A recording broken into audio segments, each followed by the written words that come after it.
Here we are at the Great Friends Meeting House, Newport, Rhode Island. And of all the places to stop at in Rhode Island, this is the oldest meeting house or church.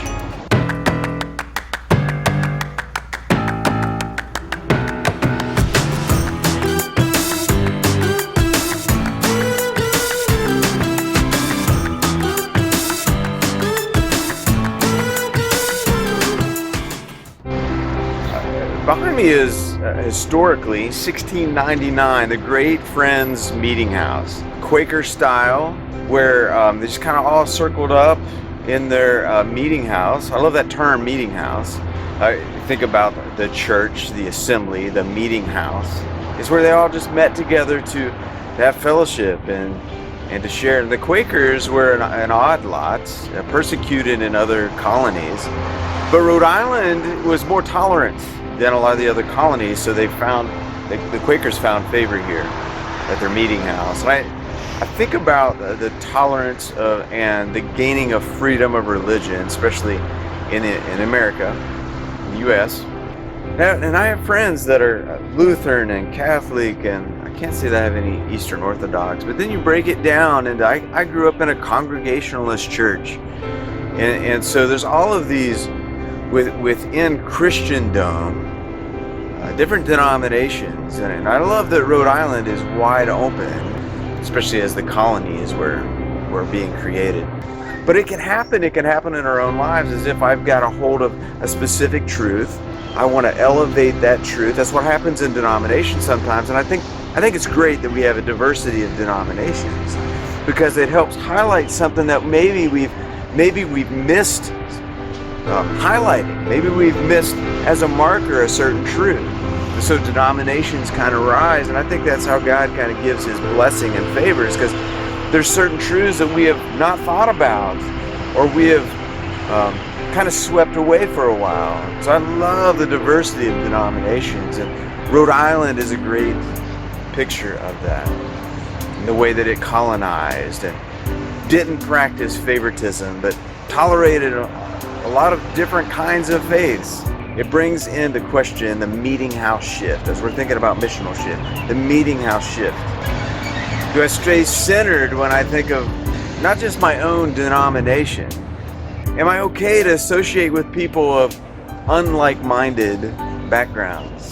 Can I still hear their story? And have I left enough room so that I want to assume the same thing from them, that they want to associate with me, but I also need to, so the missional shift here, and the meeting house shift, like have I given enough room to not only want other people to associate with me, but have I given enough room to associate and be in proxy with them? How would Jesus look at that if I'm so separated, and if I'm so separatist that I don't even associate with?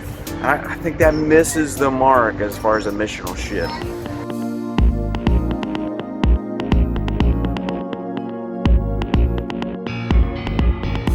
So thinking about churches and their beauty, their architecture, and how that stands out all over the countryside and continents, and even universally on other continents, just the architecture and how beautiful it is.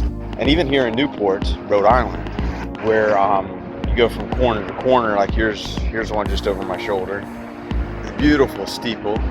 They're working on it. This is part of downtown Ministry. I don't think that is a steeple from a church. I think it's like another kind of governmental building or something. But then here's one. Check it out.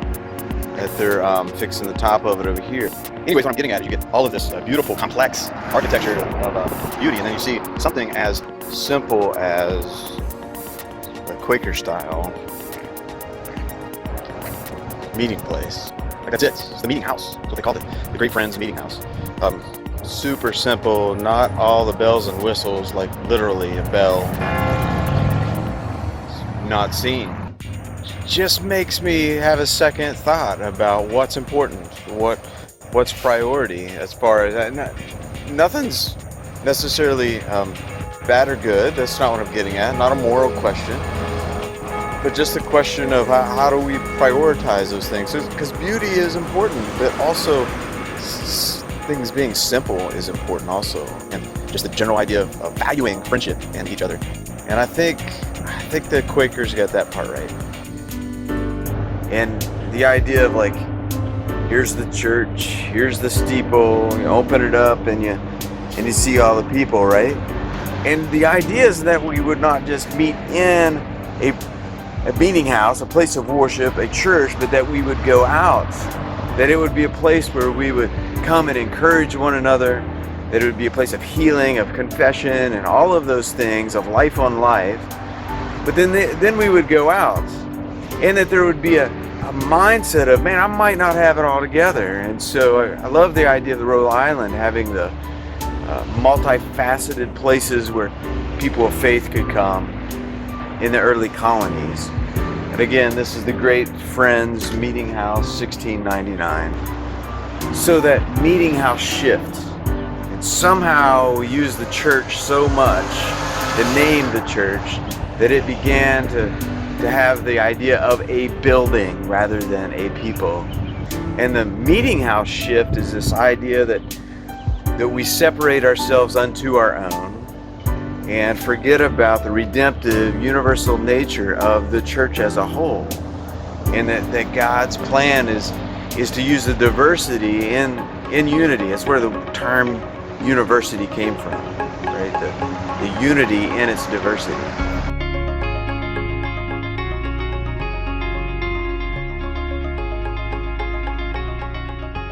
So the question is, the meeting house shift, how do I operate among believers that don't think like I do?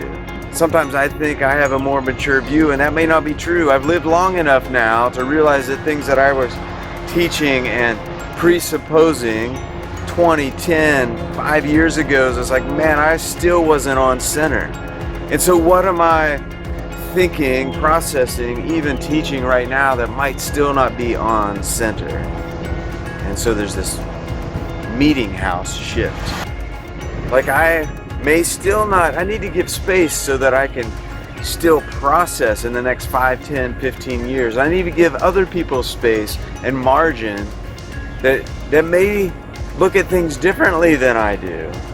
And is there a place for fellowship and core ideas still in the same center of who do we believe Jesus is? But the organization and what does that look like when we meet together? Or do I still leave margin to have fellowship with people that don't quite see the systems of doing church and the mission the same?